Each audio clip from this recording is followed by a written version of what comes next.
La antesala de la muerte. El purgatorio. Síntomas de la agonía. El cansancio. Dificultad para respirar. Dolor. Tos. Estreñimiento. Dificultad para tragar. Estertor de muerte al respirar. Sufrimiento previo a la muerte. El sufrimiento previo a la muerte es una consecuencia de un diagnóstico terminal o de una enfermedad que pone en riesgo la vida. Purgatorio es un estado de purificación temporal.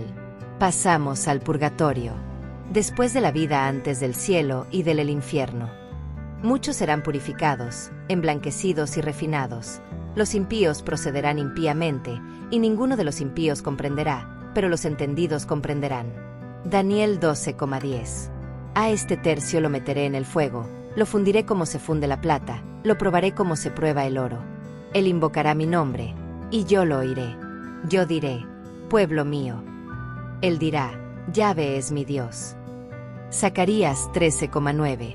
Pero él presumía que una hermosa recompensa espera a los creyentes que se acuestan en la muerte, de ahí que su inquietud fuera santa y de acuerdo con la fe. Mandó pues ofrecer ese sacrificio de expiación por los muertos para que quedaran libres de sus pecados. 2 Macabeos 12, 45-46. El estado de purgación, las almas podrán ser purificadas, limpiadas, de la pena temporal de ciertos pecados, ya perdonados en cuanto a la culpa. Ese otro mundo no puede ser el infierno, pues en él ya se está condenado. Tampoco el cielo, pues nada que tenga mancha entrará ahí, por lo que este lugar debe ser un estado temporal. Lo que hay que purificar en el purgatorio es la pena temporal del pecado, que ha quedado aún después de la confesión. Pero el libro de Enoc es debido a que forma parte de la Septuaginta y a que el libro de Enoc es citado por el apóstol San Judas Tadeo en el Nuevo Testamento, Judas 1,14. Un día se verá el trabajo de cada uno. Se hará público en el día del juicio, cuando todo sea probado por el fuego. El fuego, pues, probará la obra de cada uno. Si lo que has construido resiste el fuego, será premiado. Pero si la obra se convierte en cenizas, el obrero tendrá que pagar. Él se salvará, pero no sin pasar por el fuego. 1 Sioar 3,13-15. La existencia del purgatorio es una consecuencia lógica de la santidad de Dios, pues sin él es 3 veces santo, Isaías 6,3, o sea, la plenitud de la santidad y perfección, entonces quienes estén junto a él también deben de estarlo. Mateo 5,48. Por eso, quien es fiel a Dios, pero no se encuentra en un estado de gracia plena a la hora de morir, no puede disfrutar del cielo, porque la misma Biblia dice que en la ciudad celestial no entrará nada manchado, impuro. Ab 21,27. Entonces, de acuerdo con ello, si un cristiano no puede entrar al cielo por tener alguna mancha o impureza, ni tampoco sufrir el castigo eterno, es claro que tendrá que pagar en esta vida o en la otra. Esta prisión o cárcel no puede ser solamente considerada física como tal, y en menor caso como el infierno, porque nadie sale de él en su condena definitiva, considerándose por demás otro estado, en donde se pagarán completamente las deudas de menor agravio contra el prójimo, pecados veniales. La Iglesia acepta la existencia del purgatorio. La principal base bíblica para afirmar la existencia del purgatorio según la Iglesia está en el libro de Enoc 64, en sus capítulos 6-36. Escritos antes del 160 c. Estos se centran en el tema de los vigilantes y hacen además una descripción detallada del infierno, el purgatorio y el paraíso. En la Iglesia se ofrecen rezos a Dios para que les muestre su misericordia a las almas de los difuntos que padecen en el purgatorio y puedan ingresar al cielo. En el Islam existen el barzaj, el lugar, periodo o secuencia de trámites por los que el alma espera el juicio final, en lo que Mahoma describe como las peores horas de la vida de un hombre. La idea de que las almas que van al infierno pueden sufrir allí la purificación y alcanzar el cielo. Existe también el Araf, un alto muro o barrera en el que esperan los que han conseguido escapar del infierno, pero no han sido autorizados aún a entrar en el cielo. Y de las almas de los naturalmente inocentes, los niños o los locos incapaces de distinguir el bien del mal.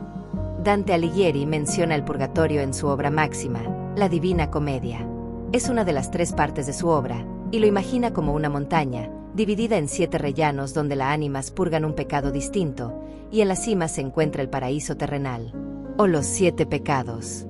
La divina misericordia es una forma de compasión por parte de Dios, un acto de gracia basado en la confianza o el perdón.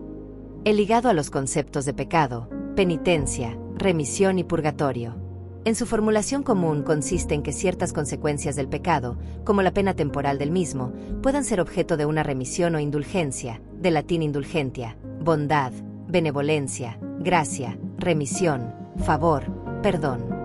La palabra infierno viene del latín infernum o inferus, por debajo de lugar inferior, subterráneo, y está en relación con las palabras Seol, hebreo, y Hades, del griego. Es el lugar o estado donde después de la muerte son torturadas eternamente las almas de los pecadores.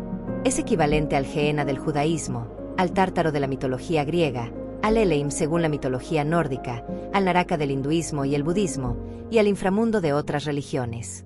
El infierno es usualmente imaginado como poblado por demonios, quienes atormentan a los condenados. Muchos son gobernados por un rey de la muerte. En Nergal, dios sumerio babilonio, señor de los muertos. Yama, dios benigno en el hinduismo. Es Satanás, entidad que representa la encarnación suprema del mal. Infierno, 42 veces. Sepulcro, 17 veces. Muerte, 2 veces. Y sepultura, mortuorias, profundo, a punto de morir, y abismo, 1 vez cada una.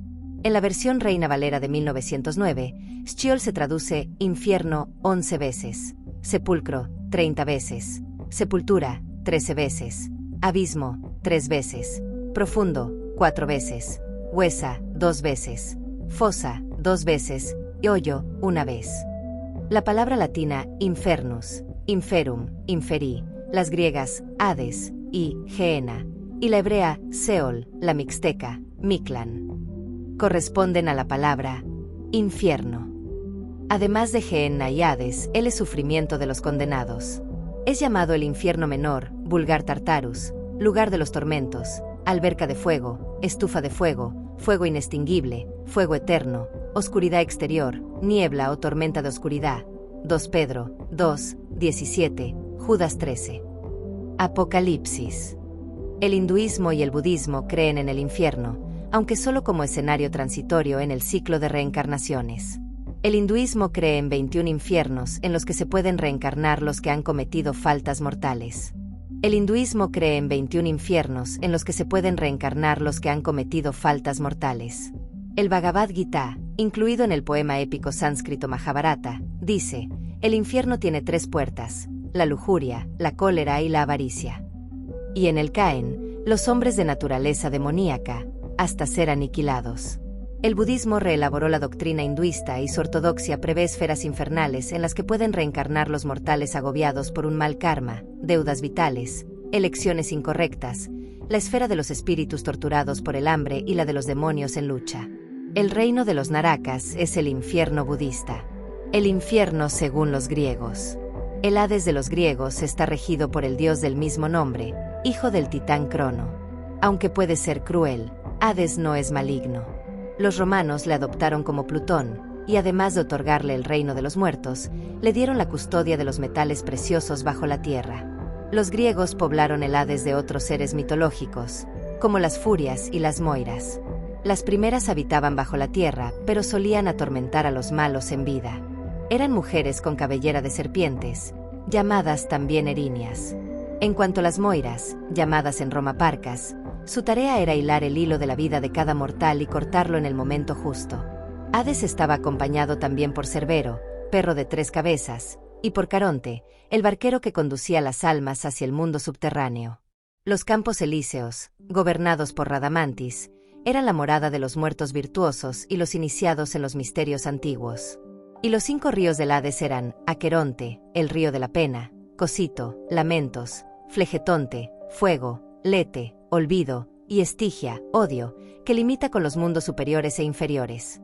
Mitología mexica. Mictlán. Contrariamente a lo que ocurre con el conocimiento que poseemos sobre las concepciones del inframundo de otras culturas, cada una dedicada a los 7 pecados. Del viaje de Dante a través del infierno por estas salas, simboliza la redención y la purificación de las almas. _. El purgatorio es la segunda parte de la Divina Comedia de Dante Alighieri. En este lugar, las almas purgan sus pecados antes de alcanzar la salvación y ascender al paraíso. El purgatorio se divide en 3 partes principales. Dante Purgatorio, una zona de espera donde las almas se preparan para su purificación. El purgatorio, terraza de 7 salas, cada una dedicada a los 7 pecados. Del viaje de Dante a través del infierno por estas salas, simboliza la redención y la purificación de las almas. Los 7 pecados capitales son: 1. Soberbia, orgullo excesivo que lleva a despreciar a los demás. 2. Avaricia, deseo desmedido de poseer riquezas. 3. Lujuria, búsqueda descontrolada de placeres sexuales. 4. Ira, sentimiento de enojo que puede llevar a la violencia. 5. Gula, consumo excesivo de alimentos o bebidas. 6. Envidia, deseo de lo que otros tienen, ya sea bienes o cualidades. 7. Pereza, falta de voluntad para actuar o trabajar. Nombre femenino. 1. Altivez y apetito desordenado de ser preferido a otros. 2. Satisfacción y envanecimiento por la contemplación de las propias prendas con menosprecio de los demás. 3. Exceso en la magnificencia, suntuosidad o pompa, especialmente de un edificio. Actitud de orgullo excesivo en la que una persona se considera superior a los demás. Deseo desorientado de ser perfecto ante los demás, se asocia con la altivez, el engreimiento y la presunción. Considerado uno de los 7 pecados y con la necesidad de ser admirado y respetado. Menospreciar a los demás. Avaricia. Nombre femenino. 1. Afán desmedido de poseer y adquirir riquezas para atesorarlas. Es un deseo desordenado de poseer riquezas y bienes más allá de lo necesario para la satisfacción y deseo de avaricia, de medidamente acumular objetos de valor con la intención de atesorarlos para uno mismo.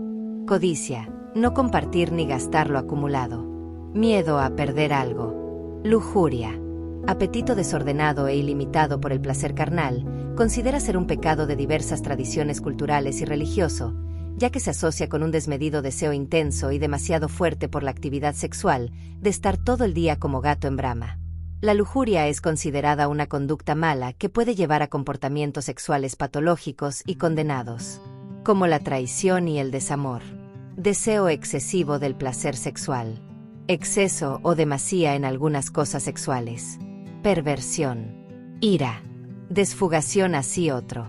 Furor, furia, rabia, cólera, irritación, enojo desproporcionadamente que una persona sufre en un momento determinado a causa de la percepción de las causas o acciones.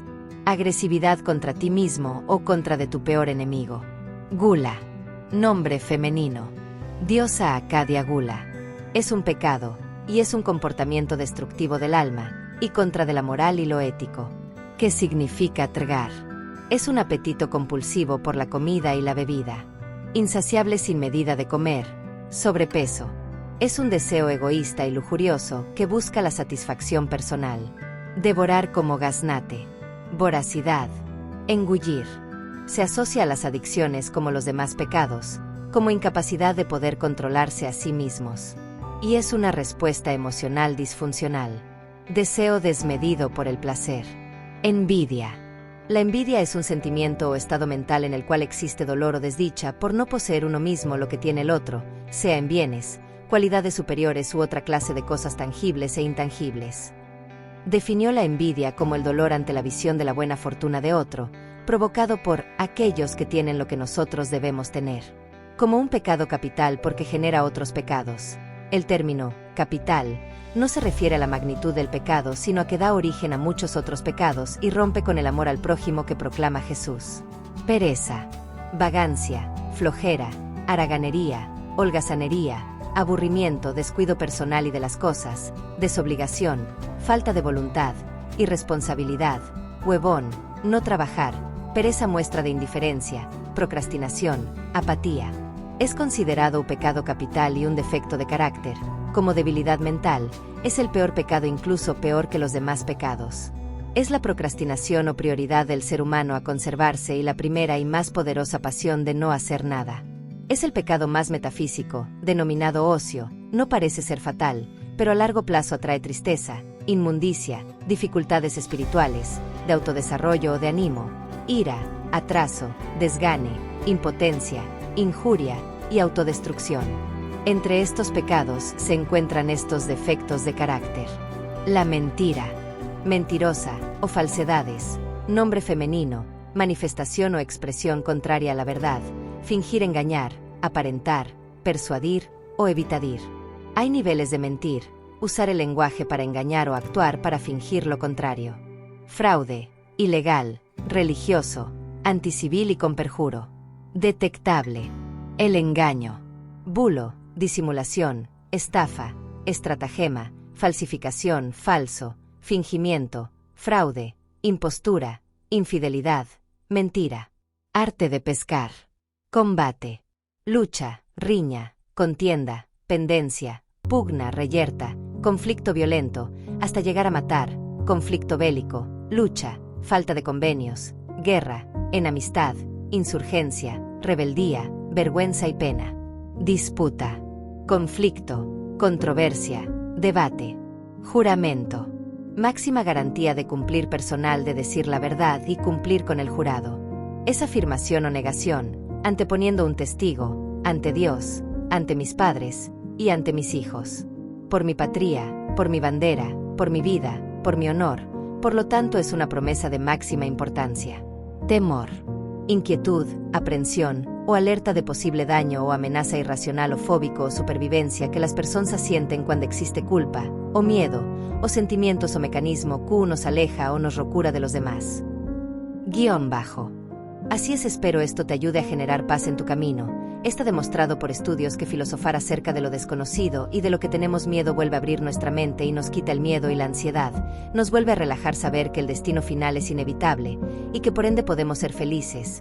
Y este video utiliza un generador de imágenes ahí, para crear imágenes de ángeles en el infierno, lo que atrae más suerte, fortuna y paz interior. Espero te suscribas a mi canal o me dejes un like o un comentario para saber más acerca de ti, esperando hayan disfrutado de esta filosofía. Hasta luego. Guión bajo.